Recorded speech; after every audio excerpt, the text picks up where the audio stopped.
안녕하세요. 여리여리 TV입니다. 오늘은 이제 메일로 그리고 쪽지로 문의를 주신 것 중에 하나가 회사가 좋은지 안 좋은지 가서 어떤 걸 보고 확인하면 되냐 이런 걸 많이 물어보셨어요. 제가 솔직히 이제 5년 차지만 4번 정도 이직을 했지만 저는 이 영상을 들어서 한 번 더 말씀드리지만 프로 퇴사러가 아닙니다. 예. 말 그대로 뭐 급여를 약속한 것과 다르게 줬거나 근무 시간 관련해서 그리고 기본적인 근무 사항이 제가 처음에 근로계약서를 적을 때와 다른 부분들은 제가 몇 번 얘기를 하죠. 그래도 뭐 회사 쪽에서 뭐 전혀 신경 안 쓰고 이러면 제가 뭐 떠나야죠. 뭐 말 그대로 회사 뭐 개몽운동 하러 온 사람도 아니고 그렇게 해서 이제 좀 바꾼 곳이 있지만 그런 걸 제외하고 기본적인 사항이 지켜졌을 때는 뭐 저는 굳이 뭐 회사를 옮길 필요는 없다고 생각을 합니다. 다행히도 저는 운이 좋아서 그런지 지금 있던 회사들이 계속 상향으로 이직이 되고 있는 것 같습니다. 그렇다고 해서 계속 이직을 하면 좋지는 않겠죠. 예. 뭐 세세하게 회사를 뭐 잘 찾아가는 비법이 있거나 그런 건 아니에요. 제 같은 경우는 먼저 이제 이력서를 넣겠죠. 뭐 구인 광고나 아니면 누구 소개를 이력서나 자기소개를 회사에 보내드리면 회사에서 연락이 오죠. 뭐 언제 몇 시에 면접을 보러 오십시오. 그러면 이제 주소를 알려주잖아요. 예. 먼저 네이버나 카카오에 보시면 지도 앱이 있죠. 그 지도 앱을 보고 먼저 주소를 봅니다. 로드뷰로 그 회사 주변이 어떤지 그 회사의 어떤 건물 전경이라는 걸 먼저 확인합니다. 정말 깨끗한지 안 깨끗한지 그거 정말 중요하게 봅니다. 저는 일단은 뭐 그거 가지고 다 확인할 수는 없으니까 뭐 주소가 다른 것도 있잖아요. 어떻게 보시면 건물이 다른 것도 있으니까 회사에 면접을 보러 이동을 하면 주차를 하고 뭐 주차가 중요할 수도 있잖아요.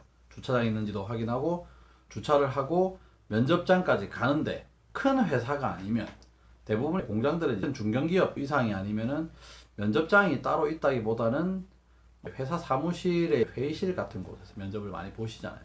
예. 그럼 이동을 많이 하시잖아요. 회사도 보면 면접장까지 이동을 하시려면 그 인솔해 주시는 분 따라서 이제 여러 부서를 이제 지나가게 되어 있죠. 그때 저는 많이 봅니다. 주변 공장의 정리정돈이 얼마나 잘 되어 있는지 그걸 봅니다. 오래되었는지 아니면 신축인지 그걸 떠나서 공장 주변에 어떤 집기들이 막 널브러져 있고 특히나 기계를 가공하는 곳은 공장 바닥에 막 기름이 흥건하거나 정말 지저분하고 청소를 뭐 며칠 동안 안 한 것 같고 기계도 정말 지저분하고 뭐 기름이 덕지덕지 묻어 있으면 저는 일단 안 해올시답니다. 왜냐면 조금 더 월급을 적게 받아도 제가 정말 건강하게 오래 일할 수 있는 회사를 저는 찾아요. 근로 환경이 뭐 깔끔 떠는 건 아니에요. 정말 장기적으로 보면 여러분들한테 정말 중요한 거예요. 예. 근로 환경이 쾌적한 곳을 저는 첫 번째로 봅니다. 그리고 정리정돈이 일상화되어 있는 회사들은 꼭 정리정돈뿐만이 아니라 다른 어떤 사규나 이런 것들도 제가 다녀온 회사들을 보면 굉장히 잘 짜여져 있어요. 그래서 차후에 뭐 그런 급여나 어떤 근로시간 이런 부분까지도 왈가왈가 할 게 많이 없었어요. 일단 저는 첫 번째로 보는 것은 그 회사의 주변 환경, 그리고 공장의 환경이 얼마나 깨끗한지, 그리고 그 근무하시는 곳에 얼마나 정리정돈이 잘 되어 있는지를 먼저 봅니다. 두 번째로 제가 보는 것은 면접을 보든 아니면 면접 전에 시간이 나서 여기서 쉬세요 하면 그 회사 내 사람들이 많이 지나다니잖아요. 대기 시간이나 아니면 면접 장소로 이동할 때 다른 부서들을 지나가거나 근로하시는 분들을 이제 주변으로 지나갈 수가 있어요. 그래서 저는 정말 중요하게 보는 것 중에 하나가 환경이 일단 합격이다. 정말 근로 환경이 괜찮다. 그러면은 두 번째로 보는 게 근무하시는 분들의 표정 정말 중요하게 봅니다. 정확하게 말씀드리면은 근무하시는 분들의 분위기죠. 업무 분위기. 업무 환경보다 더 중요한 게 업무 분위기예요. 뭐 모든 분들이 이제 일할 때만 이렇게 웃으면서 일을 하진 않죠. 제가 몸을 담고 있는 뭐 기계 쪽, 공업 쪽 관련은 좀 업무 강도가 센 편이잖아요. 사무직에 비해서. 그래도 좀 으쌰으쌰 하는 분위기로 재미있게 일을 하시는 회사가 있는 반면에 이제 화이트 컬러의 사무직을 하시는 분들도 정말 회사의 어떤 업무적인 스트레스를 받고 그 피곤에 쩔어 있는 표정에 마지못해서 일을 하고 이런 표정들이 특유의 표정들이 있어요. 그래서 저 같은 경우는 면접 장소로 이동을 하건 현장을 둘러보고 싶다고 얘기를 하거든요. 그럼 현장에 가서 거기 일하시는 분들의 표정을 굉장히 유심히 봅니다. 뭐 당연하겠죠. 회사가 좋은데 굳이 뭐 얼굴 찡그리면서 일하고 싶지는 않겠죠. 회사가 좋고 그런 부분이 마음에 든다 하면 반응들이 나오는 거예요. 직원들의 반응들이.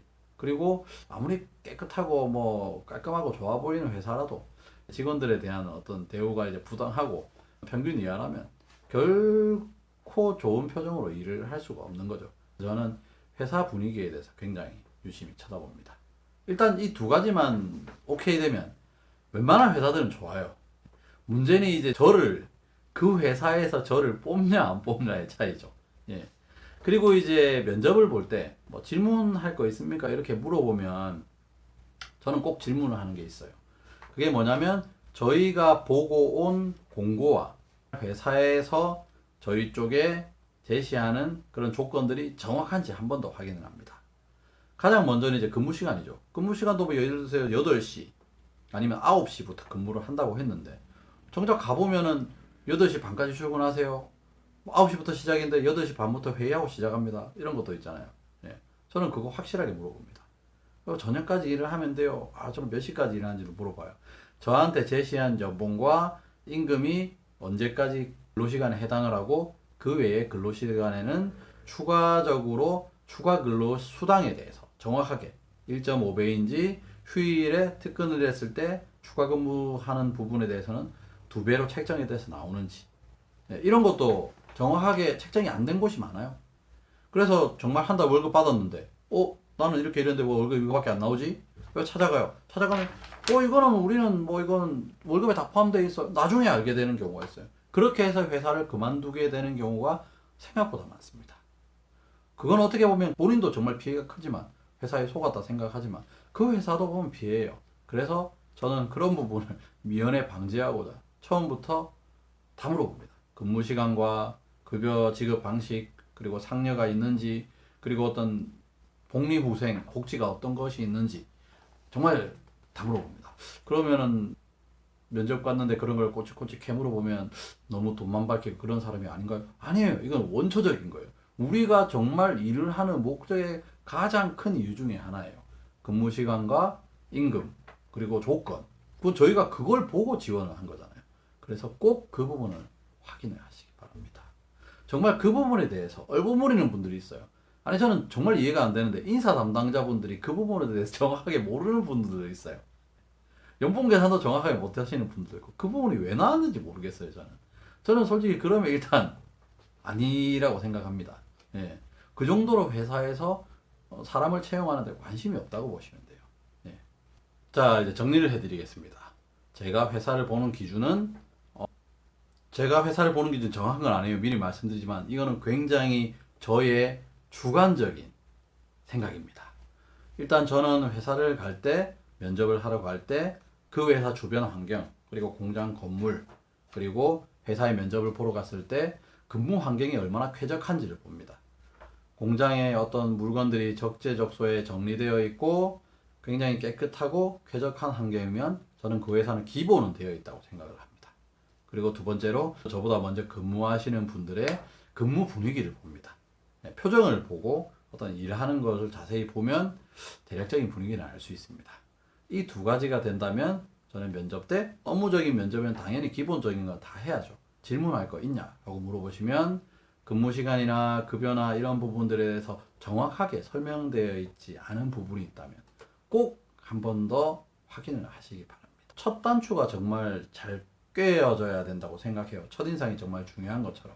그런 부분들에 대해서 명확하게 확인을 했기 때문에 회사에서도 저에 대해서는 정확하게 이 친구는 이런 스타일이구나에 대해서 더 명확하게 파악이 돼서 제가 회사 급여나 이런 상여 부분에 대해서 굳이 안 물어봐도 그 회사에서 재무를 담당하시는 분들이나 급여를 담당하시는 분들 저희 상사분이 정확하게 한 번 더 알려주는 경우도 있었어요. 취업을 하시거나 이직을 준비하시는 분들한테 많이 도움이 되셨으면 좋겠습니다. 지금 코로나다 보니까 오히려 이런 분들도 많아요. 코로나다 보니까 직장 구하기가 힘들다 보니까 근로계약에 대한 부분들에서 불투명하게 어중간하게 얘기를 하고 너 아니어도 구할 사람 많다. 이렇게 해서 좀 불공정하게, 그리고 어쩔 수 없이 안 좋은 조건으로 가시는 분들이 많은데, 그렇게 하지 마세요.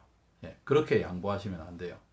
근로하기 전에는 저랑 회사는 동등한 입장이에요. 제가 하기 싫으면 아무리 좋은 조건이라도 필요가 없는 거예요. 맞죠? 절대로 낮은 위치에서 보지 마시고, 예, 정말 객관성 있게 보시고 좋은 직장을 구하셨으면 합니다. 제가 말씀드린 건 여기까지입니다. 구독, 좋아요, 알람 설정까지 잘 부탁드리겠습니다.